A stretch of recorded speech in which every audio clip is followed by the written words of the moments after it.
Alors que Donald Trump n'est officiellement plus président des États-Unis depuis le mois de janvier dernier, les langues commencent à se délier et de nombreuses révélations sont faites sur sa présidence. De nombreux livres sont publiés sur la question et CIST, notamment la cas de l'ouvrage de Yasmine Abutaleb et Damian Paletta, Le scénario cauchemardesque, au cœur de la réponse de l'administration Trump à la pandémie qui a changé l'histoire. Le livre ne se concentre pas uniquement sur la pandémie de coronavirus et aborde notamment les jours qui ont suivi le meurtre de George Floyd par le policier Derek Chauvin le 25 mai 2020. Alors que de nombreuses manifestations avaient lieu dans le pays et devant la Maison-Blanche la semaine suivante, les services secrets américains avaient le projet de mettre Donald Trump en sécurité dans le bunker de la Maison-Blanche. Le célèbre journal New York Times a eu vent de cette information et l'a publiée, aux grand dames de Donald Trump qui ne voulait pas passer pour un lâche aux yeux des Américains. Le livre raconte que le jour suivant, il a mis au point un plan, proposé par sa fille Ivanka.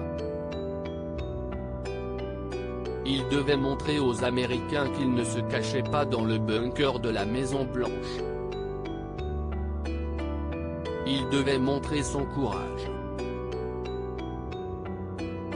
Ce ne sont pas des actes de protestation pacifique.